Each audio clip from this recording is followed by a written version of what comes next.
existe, se eu creio neste Deus. A primeira pergunta: Deus existe?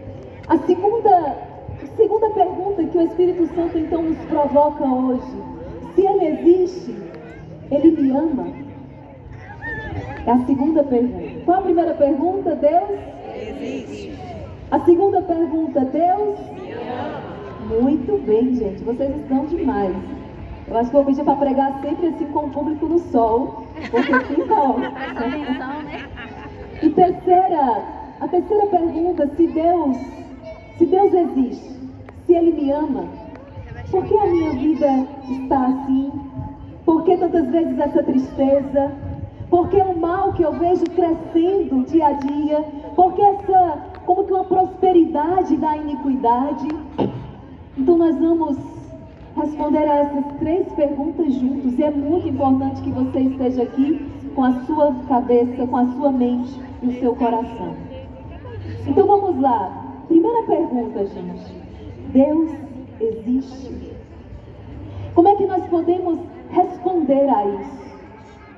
São Tomás de Aquino vai trazer 5 razões, mas hoje nós vamos elencar apenas uma. Quando nós olhamos para a perfeição da criação, a criação ela grita a existência de um Deus. Eu tenho para mim que eu não sei se é por isso que os arranha-céus vão quase como que cobrindo essa visão da natureza e do céu para nós. Porque sabe que quando nós olhamos para o céu, quando nós olhamos para a perfeição da natureza, a criação, quando nós contemplamos uma criança que nasce, quando nós proclamamos, nós somos tomados por esse grito e essa força: Deus existe. Quando hoje, durante o almoço, Luiz testemunhava o seu testemunho para mim, como diante daquele testemunho não chegar a essa conclusão, essa afirmação: Deus existe. Deus existe. E eu lembro que nas minhas crises acerca da existência de Deus, na minha juventude, porque eu me fiz essas perguntas: Deus existe? De onde eu vim? Para onde eu vou? O que eu estou fazendo aqui? São perguntas chaves. E eu me recordo que nós éramos ali um grupo de jovens e resolvemos ir para a praia. E resolvemos então, como a maioria dos jovens que querem se arriscar, passarmos a noite toda na praia. E resolvemos então ver o sol nascer na praia. E ali nós ficamos, e eu trago essa imagem até hoje, quando o sol nasceu, quando o sol despontou, quando o sol foi saindo quase que de dentro daquele mar, e eu fui tomada por uma emoção tão grande. E contemplando aquela paisagem, aquela certeza no meu coração, diante daquela crise existencial: Deus existe. Porque ninguém poderia pintar um quadro tão bonito como esse. Só Ele seria capaz de algo tão belo. Quando eu olho para a harmonia da criação, tudo sincronizado, eu sou levada a concluir que há um Deus que governa este mundo. Há um Deus que colocou ordem, há uma inteligência que governa este mundo. E isso o mundo não pode, não tem como abafar, não tem como calar, é um grito. A criação é um grito de Deus. Outro dia uma pessoa chegava para mim e dizia: Irmã Maria Raquel, uma jovem, ela é ateia. E ela diz que acredita nas estrelas porque ela vê a estrela. E eu disse: pergunta para ela quem colocou a estrela lá. Deus existe. Isso é muito importante. Só que tem um detalhe aqui. Eu tenho quase certeza que 100% desse público crê em Deus. Isso não é um problema para nós. Deus existe. Ponto final. Mas aqui entra um problema que muitas vezes nós não percebemos. Em qual Deus eu acredito? Em qual Deus eu creio? Porque aqui existe um grande risco.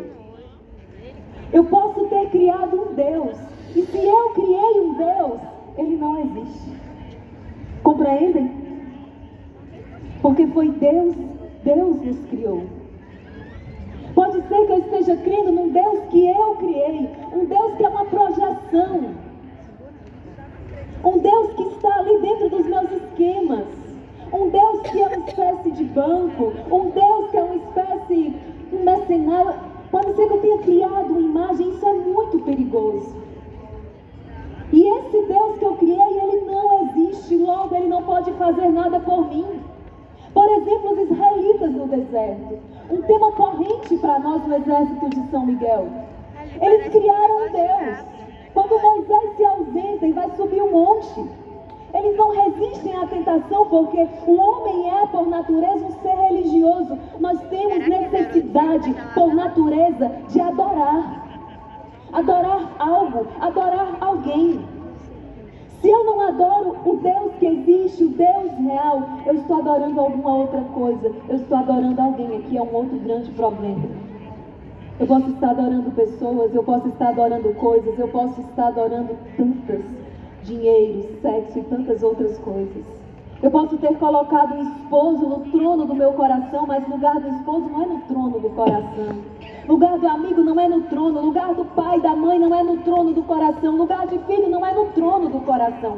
Porque o único que pode sentar no trono de um coração é Deus, e precisa ser um Deus real. Estão conseguindo acompanhar o raciocínio? Então é muito importante.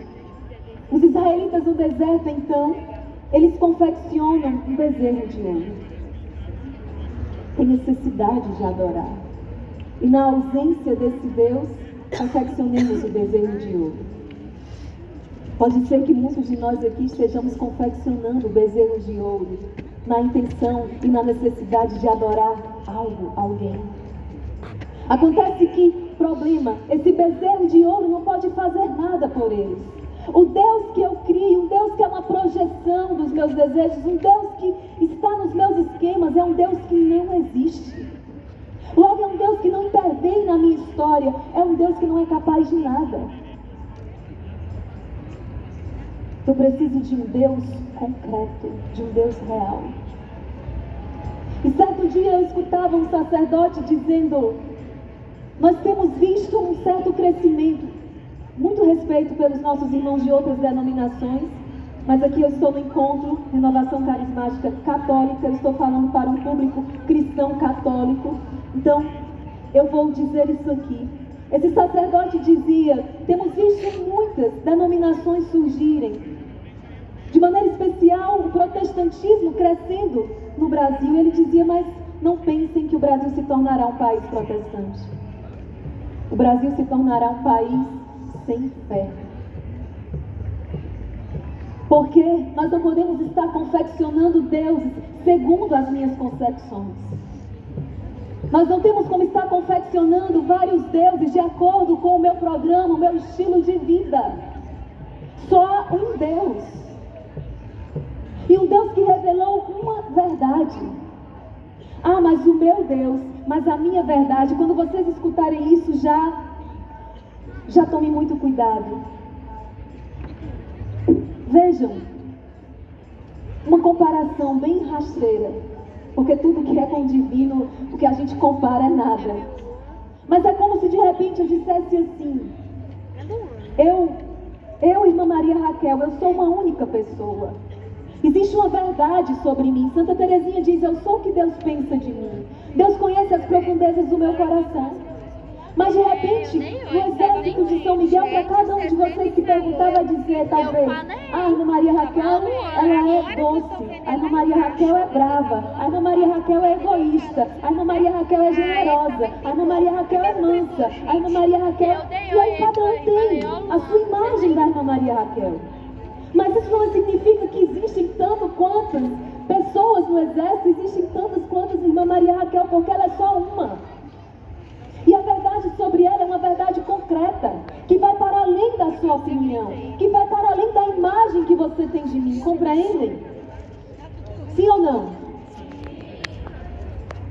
Então, Deus, Ele é um. E pode ser que por causa da minha história de vida, eu tenha feito tantas outras compreensões, tantas outras leituras. Uma jovem que perdeu o pai muito cedo, e ali o pai enferma, ela pedia a Deus para salvar o pai. Ela ainda era uma criança e o pai veio a óbito, e ela tomou uma raiva de Deus. E ela tinha dificuldade então de entender que Deus é pai por causa dos seus traumas de vida. Então aqui, a primeira coisa, Deus é real e Ele é concreto. E eu preciso hoje suplicar a graça de conhecer esse Deus. Repito, isso é muito importante. Isso é muito importante, isso foi decisivo na minha vida. Isso é decisivo na vida de cada um de nós. Eu preciso ter fé no Deus único, no Deus verdadeiro. Nós precisamos hoje quebrar os bezerros de ouro que nós construímos, porque esse bezerro de ouro não pode fazer nada por mim. Simplesmente porque esse Deus não existe. O Deus que existe é um Deus que Ele criou. É um Deus que revelou a verdade sobre mim, a verdade sobre si. E é esse Deus que hoje eu suplico, eu quero pedir a graça ao Senhor de conhecer. Vocês podem suplicar isso comigo hoje, sim ou não? Sim. Vamos suplicar a graça de conhecer esse Deus com muita humildade. Se colocando na presença, Gabriel, se colocando na presença do Senhor agora. Primeiro momento da pregação. Nós estamos resolvendo o primeiro enigma. Deus existe, se Ele existe, em que Deus eu creio. Vamos suplicar a graça de conhecer esse Deus que se revelou em Abraão, Isaac e Jacó. O Deus que criou o céu e a terra. O Deus que sonhou comigo e com você. O Deus que revelou a sua face em Jesus Cristo. O Deus único e verdadeiro. O Deus único e verdadeiro que pode intervir na história e que pode transformar a minha história. É um Deus que nem sempre vai dizer aquilo que eu quero ouvir, mas Ele sempre vai dizer o que eu preciso ouvir. Ele nem sempre vai dizer aquilo que eu queria saber, mas Ele sempre vai me responder aquilo que eu preciso saber. E é diante desse Deus que eu quero hoje dobrar o meu coração. Chega de dobrar o coração diante de demiurgos. Chega de dobrar o coração diante de bezerros de ouro. Chega! Precisamos dobrar o nosso coração diante do Deus único, o Deus verdadeiro, o Deus criador, o Deus que é Pai, Filho e Espírito Santo. Não o Deus que eu criei, mas o Deus que me criou. Suplica isso na tua oração com muita humildade e na profundidade do teu coração. Suplica isso, fecha os teus olhos e pede ao Senhor que se revele a você.